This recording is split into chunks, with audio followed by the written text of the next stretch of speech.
Okay, college algebra. We are starting 3-4, which is graphing polynomials. We already have graphed one polynomial, the quadratic. We looked at that all last week. And this week, we're going to look at higher degree polynomials, third degree, fourth degree, fifth degree. Okay, so the degree, when I say degree of a polynomial, I mean the highest exponent. So this is a third degree polynomial. Okay, the first thing we do when we're asked to graph, obviously one of the things we could do is stick it in our graphing calculator, right? But that doesn't always show us everything. So the steps we're going to go through right now are going to show you things to look for so that you have an idea of what this graph is going to look like before you even put it in your calculator, so that then when that little 10 by 10 window pops up, you know if you have to expand it, or you know if you're actually seeing everything. Okay. Number one is the end behavior. What's happening at the end of my graph? If you have an odd degree polynomial, which is actually what we have right now, this is a third degree. So if you have a third degree or a fifth degree or a seventh degree, anything odd, then the ends of your graph are going to be going in opposite directions. If it's a positive leading coefficient, which in this case it is positive, then it's going to be rising to the right and falling to the left. Okay, just like a first degree, which is odd, okay, with a positive slope, right? Okay, a positive leading coefficient. Well, I'm not telling you what's going on in the middle. Who knows what it looks like, but I know at the ends, it's going up to the right and down to the left. If I have a negative leading coefficient, like for example, if this was a negative 3x to the third, still an odd degree, but a negative leading coefficient, then it's going to be falling to the right, rising to the left and falling to the right, like a negative slope would. Again, who knows what's going on in the middle, but I know what's going on at the ends, rising to the left, falling to the right. Okay? Now, on the other hand, if you have an even degree polynomial, okay, a fourth degree or a second degree or a sixth degree, something even, and a positive leading coefficient, both ends are going to be going up. Regardless of what's happening in the middle, the ends are going up. If you have a negative leading coefficient, then both ends will be going to negative infinity. Multitude of things could be happening in the middle, but the ends are going to negative infinity.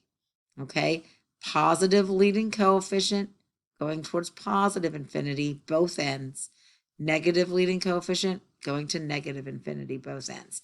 Again, that's an even degree, something like x to the fourth or x to the sixth. Okay.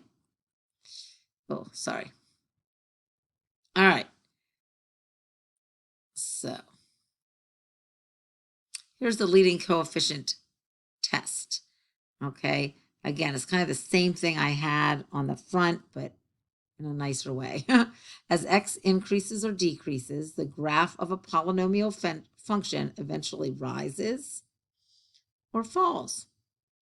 Okay, so again, if n is odd, the biggest degree is odd, and the leading coefficient is positive, it's rising to the right, falling to the left. If the leading coefficient is negative, it's going in the opposite direction. And again, we don't know what's going on in the middle. Even coefficients, if it's a positive leading coefficient of an even degree, rising to the right and rising to the left. If we have a negative coefficient but an even degree, falling to the left and falling to the right. Okay, same thing, just kind of written in a nice format for you. Okay. All right, that's number one. Two, we have to find the zeros. Zeros are another way of saying x-intercepts. Well, the x-intercepts is where y equals 0. So I'm just going to take my equation and set it equal to 0. Okay. So what do you think? What can I take out of here? I'm going to try factoring this. Okay, I'm going to take an x out. I get 3x squared minus 10x minus 8. Okay, and then of course I know I can either use the quadratic formula or now that I have a second degree left, I'm going to try to factor this. What do we have? 3x, x, 8 is 4 times 2. If the 4 is negative and the 2 is positive, my outer term will be negative 12x. My inner term is positive 2x. That's looking pretty good to me. Okay, so my intercepts are x equals 0. X equals, what would that be? Negative 2/3. If I set 3x, I'd have to set 3x plus 2 equals 0. Subtract 2 and divide by 3. That's where I got the negative 2/3. And of course, for this one, x would be 4. So I know my x-intercepts. Okay, and then I gotta find my y-intercepts. Well, that's a little bit easier here. Let's see, I'll put 0 in for x. Looks like y equals 0. Then you calculate several ordered pairs between your x-intercepts. One of my x-intercepts was 0. One was negative 2/3. What was the other one? 0, negative 2/3, and positive 4.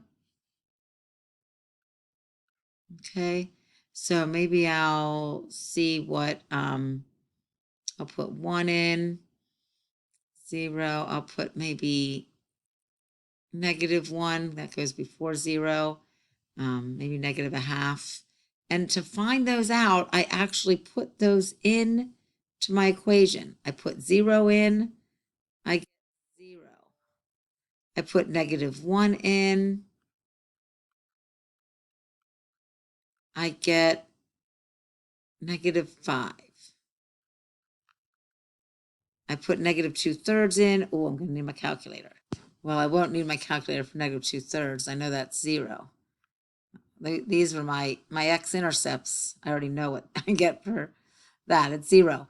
Let's see. When I put 1 in, that'll be a positive 3 minus 10 minus 8, negative 7. That gives me negative 15. Okay. Now, I didn't really put something between 0 and negative 2/3, did I? I should really do that. So let me see what happens when I put negative a half in for x here. It'll be 3 times negative an eighth minus 10 times a fourth plus, I did plus because it's minus 8 times a negative, 4? Okay, put that in your calculator. You get 1 and 1/8. Okay, so then you just kind of plot those points. So I'll plot those points. It was negative 2/3, 0, 0, 0, and 4, 0. Negative 1 gave me negative 5. 1 gave me negative 15. Okay. I know these are the only places they cross the x-axis. I know it was a 3rd degree positive leading coefficient. So again, I don't have a lot of points to go by, right? Whoops, I missed that. But I know it probably looks something like this. Okay, that's just a little guess. What did I have for negative a half? I didn't actually plot that. Negative a half was 1 and 1/8. So yeah, about to there. Okay, so that helps me to have an idea what this 3rd degree looks like. I knew it went down and up at the ends, so it doesn't take that much to graph it. You can always graph it on your calculator to see for sure. Okay.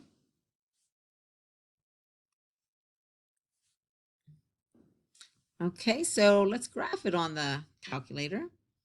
Here is on Desmos. Now think about it. Isn't this pretty close to what we had? Look, I graphed what? The function y equals 3x cubed minus 10x squared minus 8x is going through at negative 2/3, 0, 0, 0, my negative a half, 1 1/8 is somewhere in there. Can't see down the whole way here. But it went to negative 15. Oh, it goes further than that. See, I didn't have that because I remember I only put 1 in, which went down to negative 15. Here's the 0.1, negative 15. And I just went back up there. So I hadn't realized that it kept going down here to that far. Okay. So again, what I'm showing you is we're sketching a graph. I got a good idea what it looked like, but I really didn't get the whole thing. I probably should have put in a few more points instead of just one. You know, they said plot several points in between, and I just did one. Probably should have done 1, 2, and 3. And then I would have seen that it went down that low. Okay? But I still got a good sketch. I am still pretty proud of my sketch. Okay? When I look at, I just didn't go down low enough there. But otherwise, I had the end behavior, I had my x-intercepts. I forgot to plot my y-intercept, but okay. Or y, oh, no, I did. A y-intercept was 0, 0. Okay. What if we can't factor? Look at this monster of an equation, huh? Isn't this crazy? What if we can't factor? We can still look at the end behavior. What's the end behavior tell us? Let's see. It's a 6th degree positive leading coefficient. So right away, I don't know what's going on in the middle, but I know it goes up on both ends. Zeros are the x-intercepts. Wow. Anybody want to factor that? No. Okay. So what we have to do is find the zeros. Hopefully you remember the rational zero theorem. We talked about this in Algebra 2. If f of x is this big, long polynomial, all the factors are of the form, you take the constant, which they call p, divided by the leading coefficient, which they call q. All right?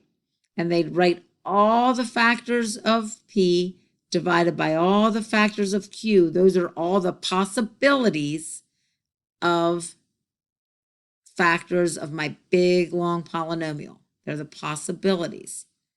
Okay? So, for example, if I want the possible zeros, I take all the factors of 77. What's that? 1, 7, 11, and 77. Those are the only things that can go into 77. I take all the factors of 2. What's that? 1 and 2. And I have to do the plus and minus of all of them. So now let me write them down. 1 divided by 1 is 1. 1 divided by 2 is a half. Let's move on to 7. 7 divided by 1 is 7. 7 divided by 2 is 7 halves, or 3 1/2. 11 divided by 1 is 11. Oops, I didn't have to write that, did I? And 11 divided by 2 is 11 halves. 77 divided by 1 is 77. And 77 divided by 2 is 77 halves. Those are our possibilities. 1, 2, 3, 4, 5, 6, 7, 8 times 2 because the positive and negative. There's 16 possibilities. Then we use synthetic division to check for remainder of 0. That will tell us what divides evenly into this. Okay?